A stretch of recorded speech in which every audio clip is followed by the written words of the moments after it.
നിങ്ങളുടെ favourite shows ഇനി ഒരിക്കലും മിസ്സാവില്ല. ഇപ്പോൾ C5 കാണും നിങ്ങളുടെ ഫേവറേറ്റ് ഷോസ് തികച്ചും സൗജന്യമായി.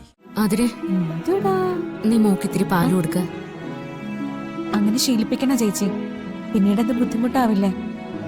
കുപ്പിപ്പാല് കൊടുത്താ പോരെ? ഞാനത് കൊടുത്തു നോക്കി, കുടിക്കുന്നില്ല.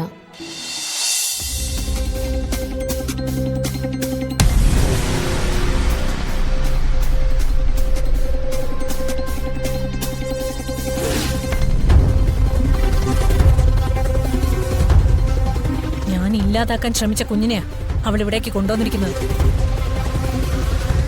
ആ കൊച്ച് ഒരിക്കലും ഈ വീട് കാണരുതെന്ന് ആഗ്രഹിച്ചിട്ട് അത് ഇവിടെ തന്നെ വളരാന്ന് പറഞ്ഞ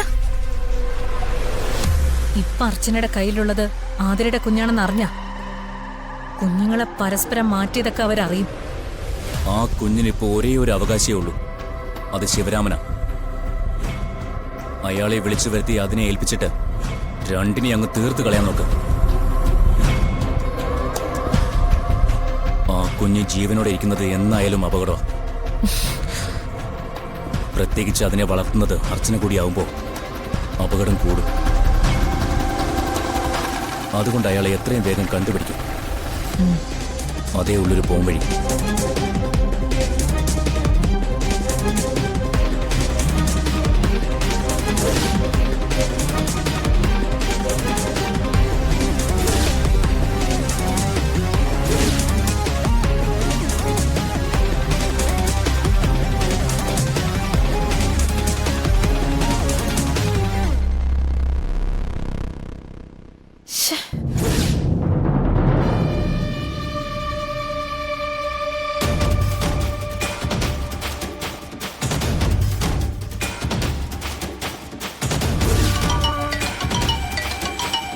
അവന്തികയാണല്ലോ.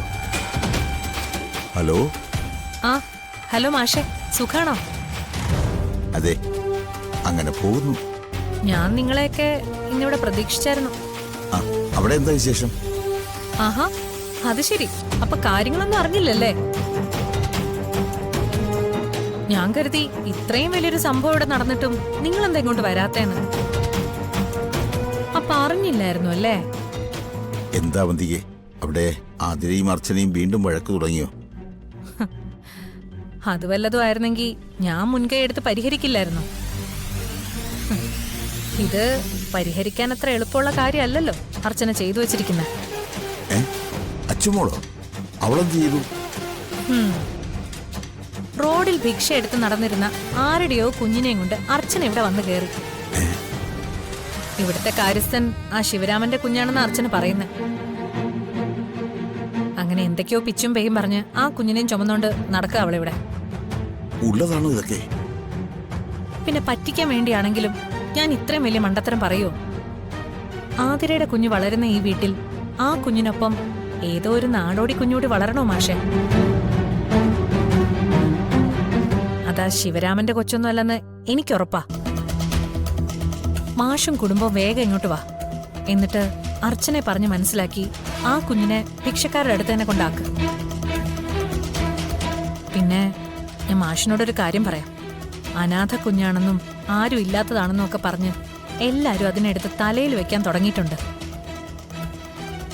തലയിൽ നിന്ന് എല്ലാവരുടെയും മനസ്സിലേക്ക് കയറുന്നതിന് മുമ്പ് അതിനെ എവിടെയെങ്കിലും കൊണ്ട് കളഞ്ഞില്ലെങ്കിൽ ആതിരയുടെ സ്വന്തം കുഞ്ഞിന് ഈ വീട്ടിൽ ഒരു വില ഉണ്ടാവില്ല, പറഞ്ഞേക്കാം. അതുകൊണ്ട് വേഗം ഇങ്ങോട്ട് വാ. എന്നിട്ട് അതിനെ ആ ഭിക്ഷക്കാരുടെ കയ്യിൽ തന്നെ തിരിച്ചേൽപ്പിക്കാൻ നോക്ക്.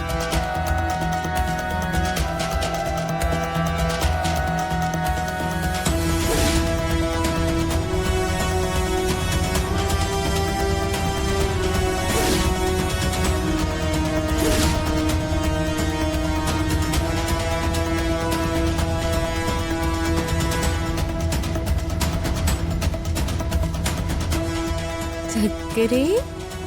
ഓ ഓ ഇല്ല ഇല്ല ഇല്ല ഇല്ല, ഒന്നുമില്ലടാ. കുഞ്ഞിടിപ്പിടാലോ, ഇട്ടേരാലോ. ആ ആ ആ.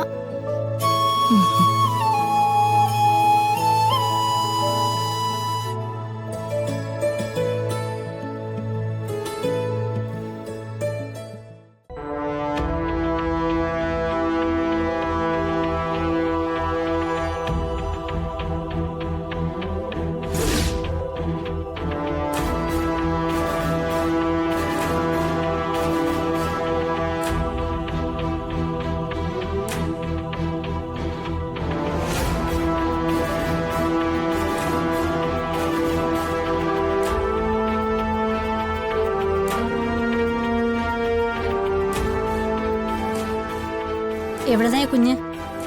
ആ. ഞാൻ നിന്നോട് ചോദിച്ചത് കേട്ടില്ലേ? നിന്റെ കയ്യിലിരിക്കുന്ന ഈ കുഞ്ഞ് ആരുടേതാണെന്ന്. അത് അമ്മ. ആരുടേതായാലും ശരി, അതിനെ അനൂപിന്റെ കയ്യിലേക്ക് കൊടുക്ക്. അമ്മ. എടി, അതിനെ അനൂപിന്റെ കയ്യിലേക്ക് കൊടുക്കാൻ.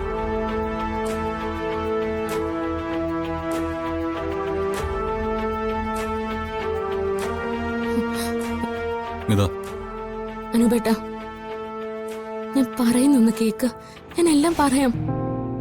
നീ ഒന്നും പറയണ്ട. കുഞ്ഞിനെ അങ്ങോട്ട് കൊടുക്ക്. അമ്മ. അനൂപേ, നീ വാങ്ങിച്ചേ. അനുപേട്ട,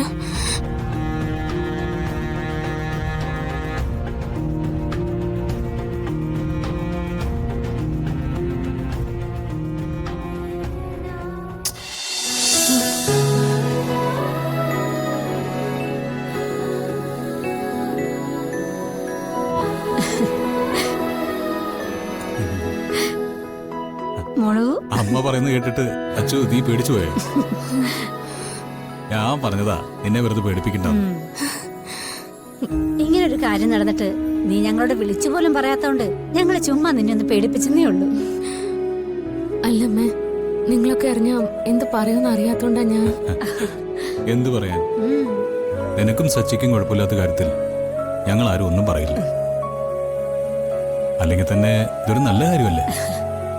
ആരുമില്ലാത്ത ഈ മോക്ക് നിനക്കൊരു അമ്മയാവാൻ സാധിക്കുമെങ്കിൽ അതൊരു പുണ്യപ്രവൃത്തി കൂടിയല്ലേ? നിന്റെ വിഷമം ഈശ്വരൻ കണ്ടിട്ടുണ്ടാവും മോളെ. അതാ നിനക്ക് ഇങ്ങനൊരു ഭാഗ്യം തന്നത്. പ്രസവത്തിലൂടെ അമ്മയാവുന്നതിനേക്കാൾ പ്രയാസം മോളെ ഒരു വളർത്തമ്മയാവുന്നത്. നീ ഈ കുഞ്ഞിന്റെ വളർത്തമ്മയല്ല, പെറ്റമ്മ തന്നെയായിരിക്കും ഞങ്ങൾക്ക് ഉറപ്പാ. ഇപ്പൊ ഈ കുഞ്ഞ് നിന്റെ സ്വന്തമാ. നീ എടുക്കുവോ, കുളിപ്പിക്കുവോ, താരാട്ട് പാടുവോ, എന്ത് വേണേലും ചെയ്തു. എടുക്കരുതെന്നോ നോക്കരുതെന്നോ ആരും പറയില്ല. നല്ല സുന്ദരി മോള്.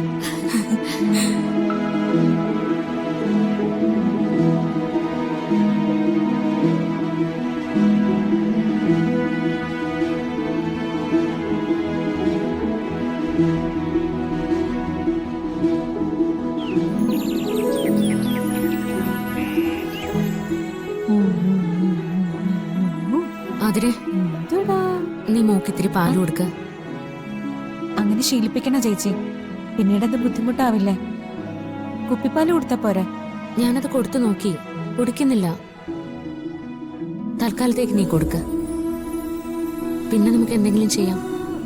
ഒരേ ദിവസം ജനിച്ചവരല്ലേ ഇവര്. ഡൗൺലോഡ് ചെയ്യൂ C5 ആപ്പ്. കാണൂ എല്ലാ എപ്പിസോഡുകളും സൗജന്യമായി.